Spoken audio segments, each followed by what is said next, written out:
Hey, Viking fans, Cy Amundson here. As we get you ready for training camp, let's get a little outside opinion on some of the topics that I know you are thinking about. And to help us do that, joining us right now are from The Athletic, Jon Krawczynski, and from ESPN.com and ESPN Radio, Courtney Cronin. Thanks for joining us, guys. Let's jump right into it. And Jon, I'm going to start with you. The wide receiver core is going to look different this year. Diggs out, Sharp and Jefferson in, BB's back. What do you think fans can have for a comparative expectation for this year's wide receiver group? Yeah, it's going to be really interesting because the Vikings have, for several years now, I think, had one of the best receiving cores in the league, certainly at the top with Stephon Diggs and Adam Thielen. And now there's a little bit more uncertainty going into this season. I think Adam Thielen, obviously a very proven commodity, coming off of an injury-plagued season, very determined to get back to where he was before he was injured. And now you got a really exciting young rookie in Justin Jefferson, who I think can bring some of the qualities that Stephon Diggs brought to this group. But it is going to take some time. Rookie receivers generally take a little time to get acclimated to the NFL, to reading coverages, just to getting on the same page with their quarterback. And especially with no summer program, they're going to have their work cut out for them. So it might be a little bit tough early, but I think that overall, the potential of this group is strong to, by the end of the season, really be in good shape. Courtney, let's jump to a different position group that everybody talks about pretty much constantly. The O-line is filled with youthful potential. Are there any spots on there that you see where that potential can turn into on-the-field progress in 2020?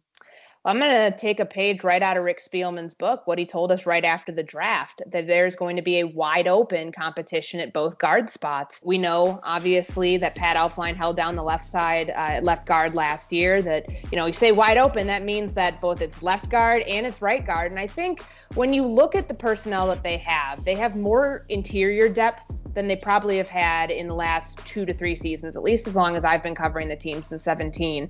And I know that they're excited to see what Drew Samia can do after the redshirt year. They bring Dakota Dozier back. You have Elflein in that mix. You also have Avion Collins.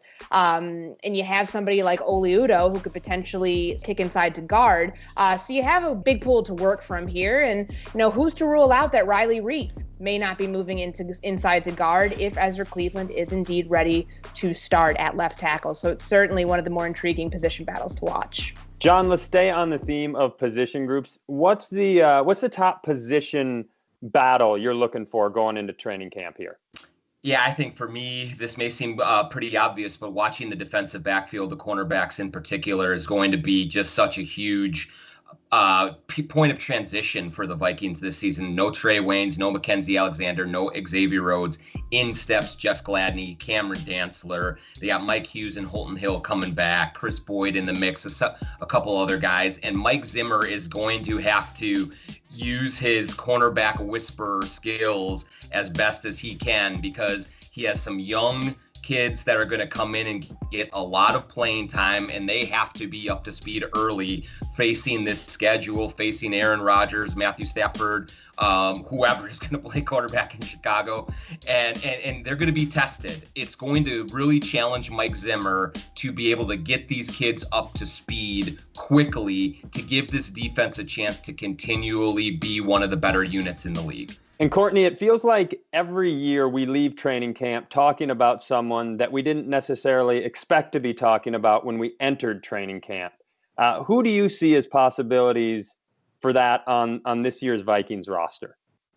Well, I think the news that the Vikings got, at the start of when veterans were reporting to camp that Michael Pierce is going to opt out of the 2020 season, citing some respiratory concerns, that kind of creates some intrigue on the interior of the defensive line. The Vikings thought that nose tackle spot was shored up, and that 3 technique was potentially going to be the biggest camp competition that they had on the interior in camp. So now you have guys like, is Shamar Stephen going to stay at 3 technique? Might they move him over to nose? What does Armon Watts become? What about Jaleel Johnson? What about the rookie James Lynch? There's a lot of names that we're going to be sorting through once they take the field and once we see what Andre Patterson wants to do with his combination of his 4 down linemen. But I think that you might be looking at a guy like James Lynch, specifically with, maybe a bigger role than you would anticipate for a rookie on that defensive line as the Vikings try to really, bolster that interior pass rush this year.